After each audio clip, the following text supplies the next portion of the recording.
వైసీపీని నాయకులు విమర్శించే నాయకులు ప్రత్యేకంగా చెప్తున్నాం, సనాతన ధర్మాన్ని జోలికి రాకండి. తప్పు జరిగితే తప్పు జరిగిందని ఒప్పుకోండి, లేదా మాకు సంబంధం లేదని చెప్పండి. అంతేగాని మళ్ళీ అడ్డగోలుగా మాట్లాడితే ఎవ్వరం క్షమించం. ఇక్కడ మీరు కూడా హిందువులే, పొన్నవోలు సుధాకర్ రెడ్డి గారు మీరు హిందువులే. నోటికొచ్చినట్టు మాట్లాడకండి. తమాషాలుగా ఉందా మీకు? సరదాలుగా ఉన్నాయా?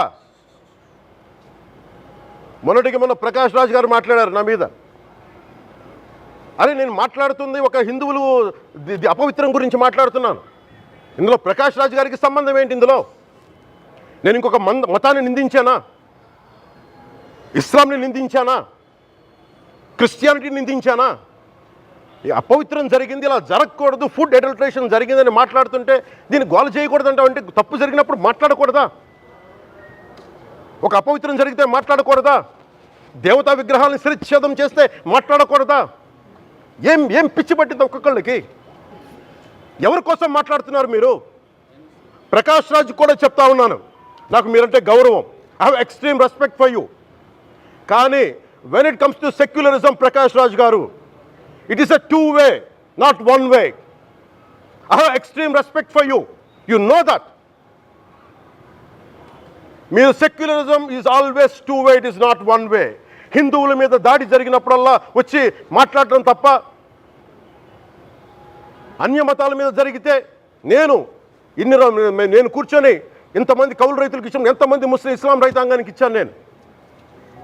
ఇదే ఎన్ని మద్రాసాలకి డబ్బులు ఇచ్చాను నేను, 25 లక్షలు 30 లక్షలు ఇచ్చాను, ఇచ్చినవాడిని నేను.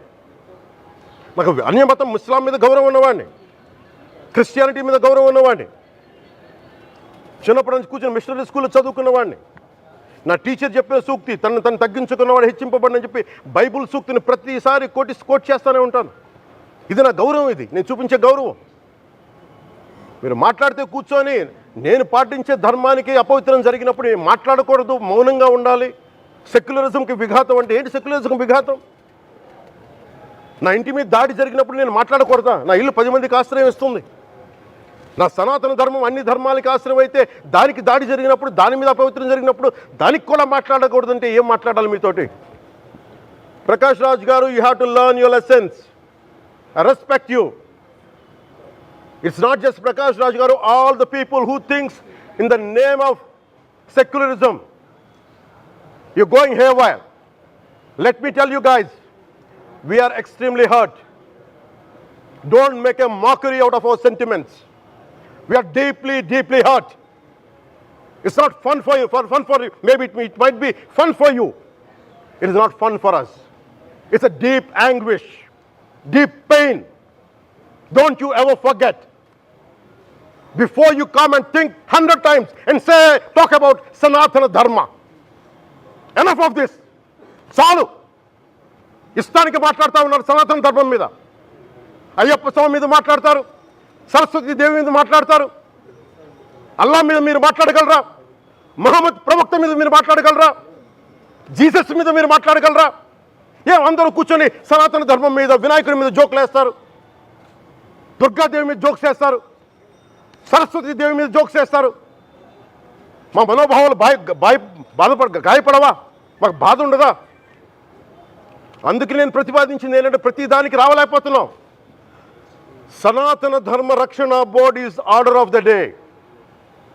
ప్రతిసారి కూర్చోబెట్టి మేము డిఫెండ్ చేసుకోలేం. ఇది ప్రతి సగటు హిందువు తాలూకు ధర్మం. ఇదే ఇస్లాం మీద దాడి జరిగితే ఎంతమంది బయటకు వస్తారు? ఎంతమంది నిరసన తెలియజేస్తారు? రోడ్ల మీదకి రమ్మని చెప్పట్లా. కనీసం మీకు కోపం కూడా రాకపోతే మేము ఏం చేస్తాం? గుడికి వెళ్ళే ప్రతి హిందువు బాధ్యత కాదా ఇది? నా ఒక్కరి బాధ్యతైనా, మా బాధ్యతైనా, మీది కాదా? ధర్మాన్ని మీరు పరిరక్షించడానికి మీ బాధ్యత కాదా?